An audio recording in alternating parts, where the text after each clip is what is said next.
Oi, eu sou a professora Gabriela Oliveira Freitas e vamos continuar estudando tutela provisória comigo? E vamos falar hoje de tutela antecipada requerida em caráter antecedente, que está prevista nos artigos 303 e 304 do Código de Processo Civil, sem nenhuma referência a nada disso no Código de Processo Civil de 73. Do que se trata esse trem de requerer a tutela antecipada em caráter antecedente? Antes mesmo do procedimento começar de verdade.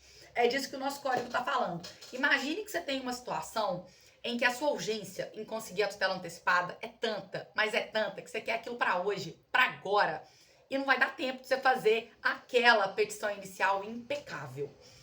Mas dá tempo de já pedir a tutela antecipada. Eu tenho muita urgência na tutela antecipada, mas não seria possível, para o momento atual, já fazer a petição inicial completa. Então, o código autoriza que nessas situações em que a urgência é concomitante com o momento que iniciaria o procedimento, que eu possa fazer uma primeira petição inicial, como se fosse um pequeno esboço, né? Apresentando o meu pedido de tutela antecipada, a exposição da lide, qual é o direito em que se funda aquele pedido e demonstrando que eu tenho alguma urgência, risco de dano ou perigo ao resultado útil do procedimento. Então, nesses casos, nessa primeira petição inicial, obviamente eu vou direcionar algum juiz, eu vou qualificar as partes, mas eu não vou esmiuçar tanto o meu fundamento jurídico a ponto de eu já trazer toda a minha argumentação de uma vez. E com detalhe, eu não preciso nem trazer toda a documentação, mas tão somente aquela que seria essencial para fundamentar o meu pedido de tutela antecipada. E o código ainda separa os procedimentos de tutela antecipada e tutela cautelar, porque na tutela antecipada eu vou ter algumas peculiaridades, tá? Então, hoje eu tô aqui falando desse que eu vou pedir só a tutela antecipada. Apresentei ali, então, essa petição. Detalhe, tem que vir com o valor da causa e recolhimento de custas, tá? Porque depois eu vou só aditar essa inicial, fazer um complemento, trazendo ali o restante da minha documentação e da minha argumentação dos meus fundamentos jurídicos, né, e de outras questões que eu pretendo decidir naquela lide. Mas no primeiro momento, eu vou fundamentar bem o meu pedido só de tutela antecipada, porque a minha urgência é gigante. Não vai dar tempo de eu fazer a petição inicial, reunir documentos e tal, mas dá tempo de já pedir a tutela antecipada. Nessas hipóteses, o nosso legislador fez algumas escolhas que eu considero um tanto quanto inusitadas. Nessas escolhas inusitadas, o legislador falou o seguinte: você vai apresentar o seu pedido, certo? De tutela antecipada, falando, vou complementar a inicial depois. Se deferida a petição inicial, você vai ter 15 dias para fazer esse aditamento. Se indeferida, o prazo para o aditamento é 5. E se eu não aditar, sendo deferida ou indeferida? Se você não aditar a inicial, se não apresentar emenda nesse prazo, que pode ser de 5 dias no caso de indeferimento ou de 15 dias no caso de deferimento da tutela antecipada, seu procedimento é extinto e acabou ali. Isso pode ser uma estratégia procedimental interessante em algumas situações em que eu estou muito interessada no tutela antecipada. Se ela não for deferida, eu não tenho nem interesse em continuar o procedimento. Então eu faço só esse pedido de tutela antecipada antecedente, e se isso for indeferido, eu vou deixar ser extinto mesmo. Né? Vou deixar passar os 5 dias do aditamento e não vou fazer a emenda da inicial. Pode ser uma estratégia, depender do caso. Né? Obviamente, cada um que vai apresentar ali a sua demanda perante o judiciário, que estude a sua própria estratégia. Mas pode ser uma estratégia interessante, né, em algumas situações. Uma outra questão inusitada que acontece nesse procedimento é que o réu tem que recorrer.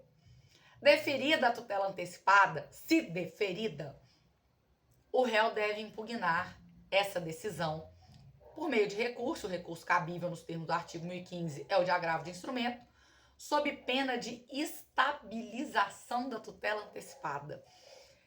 O STJ tem um posicionamento interessante sobre isso, que ele fala, tem que impugnar de alguma forma, pode ser até na contestação, ele tem que se opor à tutela antecipada. Mas o CPC fala que o réu tem que recorrer.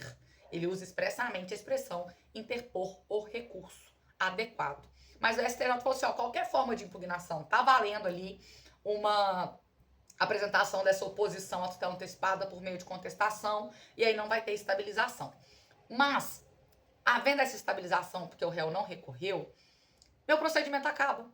Eu julgo extinto o procedimento, porque o réu, de certa forma, ele anuiu com aquela tutela antecipada. e estabilizou e julgou extinto o procedimento, e daí? Não faz coisa julgada, tá? Primeiro ponto importante, eu não julguei o mérito, então não tem como fazer coisa julgada, eventualmente pode ser ajuizada posteriormente uma ação discutindo aquela tutela definitiva. A tutela provisória está estabilizada. Ah, mas ela está estabilizada, eu não posso mexer com ela nunca mais? O artigo 304, ele cria ali uma mini rescisória, tá? E o que é essa mini rescisória? Em 2 anos, você tem o prazo aí de 2 anos para pedir o desarquivamento do feito, para poder ajuizar uma ação que é autônoma, não é uma ação, não é dentro do próprio procedimento, é uma ação autônoma, para eu pedir a revisão, a revalidação ou a reforma dessa tutela antecipada. Isso por qualquer das partes, porque pode ser que até o próprio autor tenha interesse em reformá-la, porque houve alguma modificação de situação de fato, né? Então, qualquer das partes vai ter o prazo de 2 anos. Passados esses 2 anos, é como se eu tivesse uma estabilidade qualificada dessa tutela antecipada.